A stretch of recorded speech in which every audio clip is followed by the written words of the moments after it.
Okay, we're going to talk about just some general things you need to know about having your labrum repaired and the precautions you have after this surgery. So, the biggest one that impacts your life is weight bearing, right? Like, am I allowed to put weight on it? How much weight do I put on it? How much weight can I put on it while I'm walking? So, you are allowed to put foot flat, toe touch weight bearing on this leg, which makes no sense, right? Foot flat, toe touch.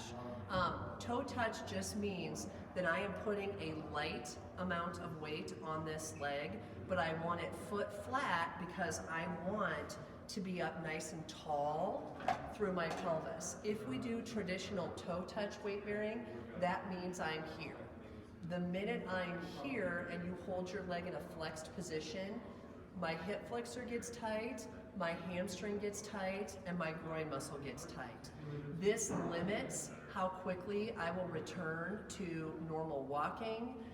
It also puts more pressure on my low back when those muscles get tight when I'm doing things like trying to walk and reach and move. So, foot flat, toe touch weight bearing means I am putting weight on that foot in standing and I am upright through my pelvis. The biggest restriction we have in standing, and the thing you want to make sure that you're really careful with, is I can put enough weight on my leg to brush my teeth, to put on my makeup, to comb my hair, to get dressed. What I do not want to do is put weight on my legs and rotate. So now we come to the cooking dinner, washing dishes, home care, child care type activities. Because it will feel pretty good to stand, but I do not want you to stand and rotate, because here's my pelvis, here's my labrum, here's the ball of that hip. When I'm standing, I'm okay. I'm applying some compression to that repair, but I'm not putting all my weight on that leg. I'm putting a reasonable amount of weight on that leg to balance. However, the minute I rotate over that leg, now I'm taking the ball of that femur and I'm dragging it across that repair. So what that's going to do is not let your repair heal as fast, and it's going to create a state of constant inflammation and irritation. So if I cook dinner or I do laundry and I rotate and rotate and rotate over that leg, it's in effect the same thing as me having a healing scab on my arm and constantly rubbing over the top of that. We would never do that to a surface on our skin. We know better. This is the exact same when we're looking at a surgical repair. I would never on purpose pick and pick and pick at the stitches, then I can never on purpose repetitively rotate over that fixed leg. So that goes for standing and rotating, and that goes for sitting and reaching forward or rotating in a seated position too. Rotation is what we want to be really careful with. If I need to get something over here, I literally need my feet to point in the direction that I am turning to help protect that post-surgical hip. So our next most difficult situation is taking a shower. Typically you're allowed to take a shower about 48 hours after you have surgery. And by that point, physically you're feeling pretty good. What I will warn you about, because of surgery, because of your brain sending a lot of anti-inflammatory fluid to that surgical site, you're gonna end up with some swelling and some thickness in that right leg. So you're also going to end up with some potential dizziness once you get up. So I get into the shower, my hip feels pretty good, I managed to get myself in. Same thing as when we go up on the steps. If I have a step-in shower, I'm gonna go up with the good, meaning my left leg is gonna step into the shower, my right leg is gonna follow.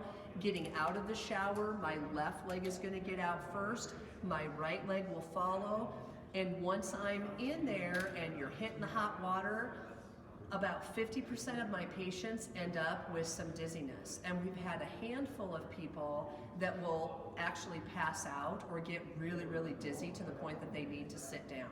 So even if you think, I feel great on the way to the shower, I'm doing awesome, you need to make sure that you have someone nearby while you're taking a shower, just because by the time I add post-surgical swelling, which changes my blood pressure, a little hot water. You've now been standing for 15 or 20 minutes, so you get really, really tired really quick. You may need some extra support while you're showering, because you will be amazed at how quickly you get tired once we add getting in and out, standing, and that hot water combination. The last area I want to discuss when getting ready to have this hip surgery or in dealing with this hip surgery is sleeping. So people are very anxious about how to sleep. If I'm going to get into bed, same thing, I want a caregiver to help us in and out of bed. Once you're in bed, it's important that I lay with my legs. I'm going to use my right leg to hook and help me up. I want you to lay flat. We don't want to have a giant pillow underneath my knees, because again, that puts my right hip flexor and my right hamstring in a shortened position, and so that means they're going to want to stay that way, and it's going to lead to more chronic hip tightness. So if I can lay in bed and lay flat to sleep, and then toe position, we don't want you spending the night or during the day with your foot rotated all the way out to the side. That again can create more compression on that labral repair. So I can lay a pillow or a towel to the inside of that right leg or my surgical leg to keep my foot from falling out. People always want to know, when can I sleep on my side? Truly, it's about once you're comfortable. When you sleep on your side, it is mission critical to sleep with a pillow between my knees. So if I have a right labral repair, when I go to bed at night, if you sleep with a pillow between your knees, that's going to help support that joint. Some people find that a pillow between the knees is enough. If that's still a little bit uncomfortable, I have found that if we extend that pillow and I use a king size pillow or a body pillow and extend that all the way to your ankles so that you have support at your ankle and knee, you can sleep on your side really comfortably, fairly quickly after surgery, as long as that joint is supported.